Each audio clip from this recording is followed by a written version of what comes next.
We are very happy to have joining us as we continue the show, Dr. Frances Ryan, who's a labor historian and assistant teaching professor in the School of Management and Labor at Rutgers. Frances, thanks so much for being with us. Thanks so much, Eugene. It's good to be with you. Rennie, good to meet you today as well. Well, I have to say, it is our pleasure to have you here. And I guess the first question I wanted to ask you is, you know, in the context of Striketober, everyone's talking about it's taken over social media, all of the current and potential strikes. You know, where do you situate this in sort of the broader history of the labor movement? Does this seem unusual to you? Is it a resurgence? I mean, how are you sort of framing that discussion? Yeah, the way that I like to think about what's happening right now is to remember the long story of labor struggle in this country, which goes back, you know, really right to the beginning of initial contact between Europeans and the Native American people. It is a story of stolen labor, and it's a story of resistance right from the beginning. And I think it's important to place this in that context in the long story. But you know, I was listening to what you said in the previous segment. You know, the notion of young people. So many of us grew up in an age when industries were destroyed, when unions were crushed, and many people did not learn about labor struggles at the dinner table the way that I think my grandparents did and some of our other family members in earlier generations. And I think it's important to see that even with that, young people today, and this is a youth movement, are taking action to defend their dignity and rights on the job. So I think that there's something that is in their hearts to do this. And I think it's important to make a connection to the larger picture. Mm-hmm. No, I really appreciate that. And I'm just going to throw a theory out here at you and see if I'm right. I've been telling people this, maybe I'm wrong. You're the person to ask. You know, looking at this, you know, at least potential strike wave, what we're seeing now, I've been commenting to friends that, you know, it reminds me a little bit of 1946, 1919, the U.S. coming out of wars, given the experience we had with COVID-19. I mean, does that seem like a fair parallel to you in terms of, you know, looking at sort of how things rise and fall in terms of labor activity? You know, I think that it's good to make those connections of 1946, the largest strike wave in American history, and earlier with 1919, as you mentioned.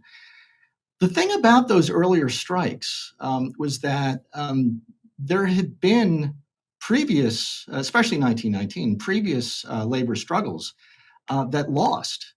You know, a lot of the people who were involved in those strikes in 1919 had watched their parents and grandparents in strikes going back to even before the Civil War. The vast majority of those struggles were losses, very serious losses.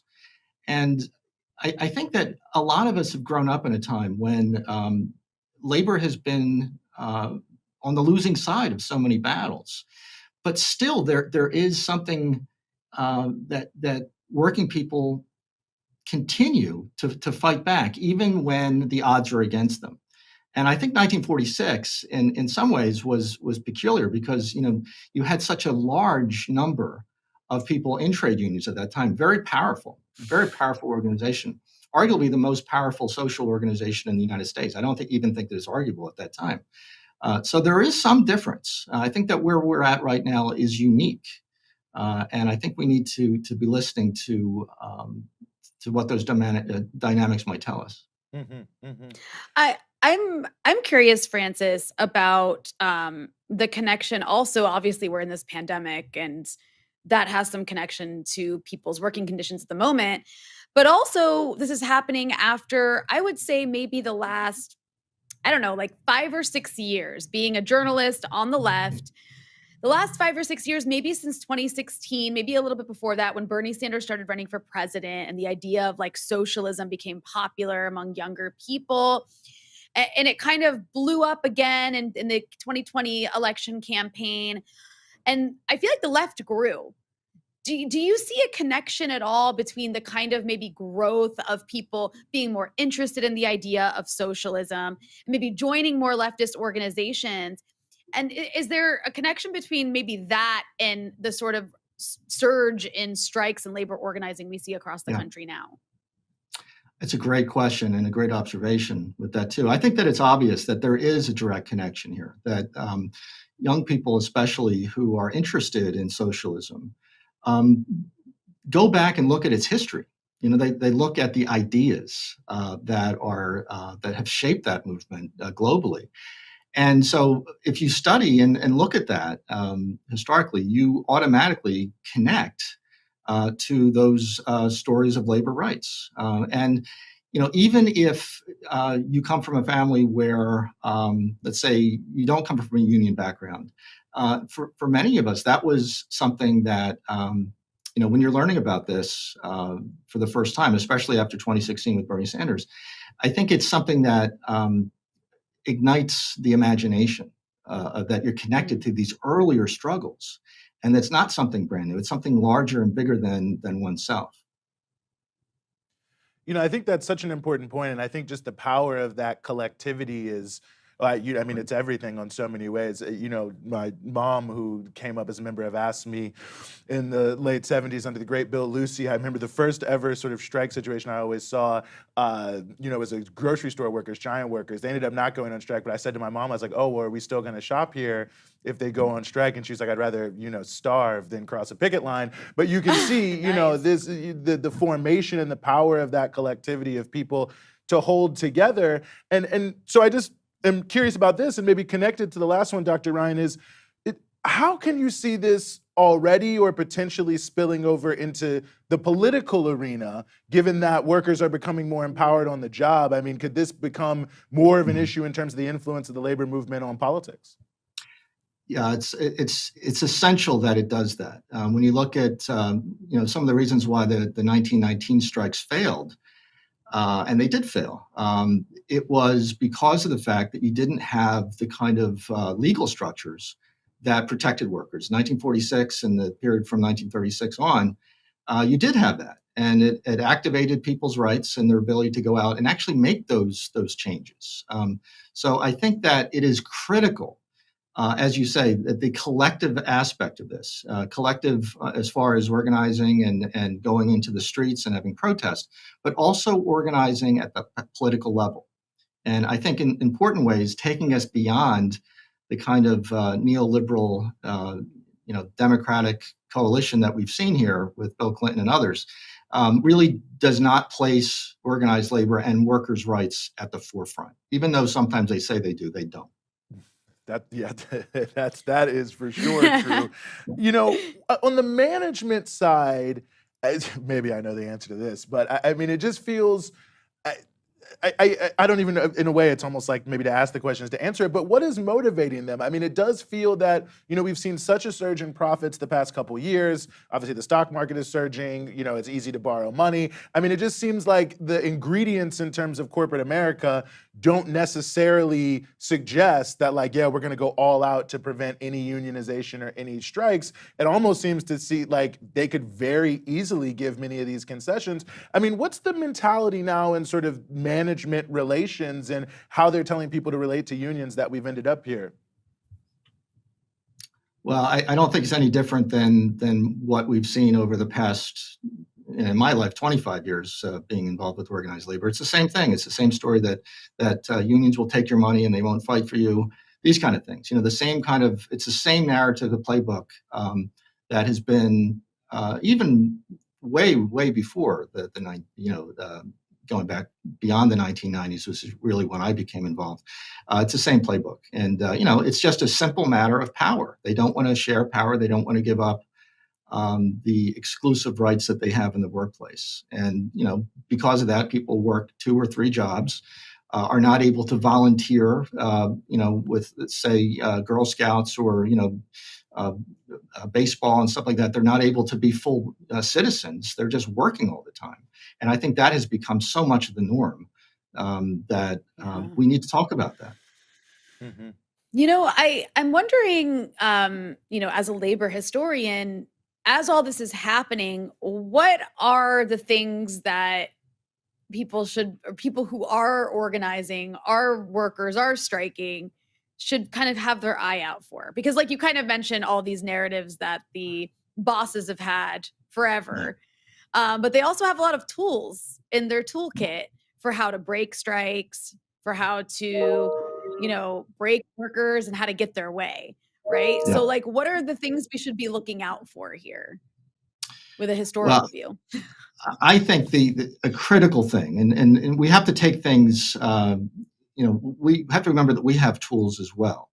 And I think the stories, for me as a labor historian, I think it's important that the stories of workers and the struggle of workers is so much more interesting than the stories of management. That my one of my mentors, Alice Hoffman, a great labor educator, told me that years ago, and I think that's true. We have to tell the stories of workers, not just in history, but the workers right now, the workers who are working at Acme supermarkets, working in the warehouses, working on the front lines as food servers. We have to hear and listen. It's important to listen to their stories.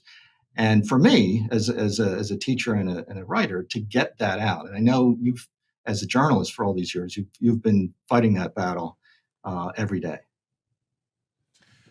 One of the things I'm just curious to ask you, Dr. Ryan, too, is how your students have been reacting to this and how younger people who you have been interfacing with are seeing this resurgent labor movement over the past few years, even just more conversation. I mean, even amongst my peers, I'm 35. I don't know if that's young or not, but, more conversation about unions, and certainly I can ever remember. Are you seeing something interesting, and what are some of the things that you're getting back from them when you're having these conversations in the classroom? Yeah.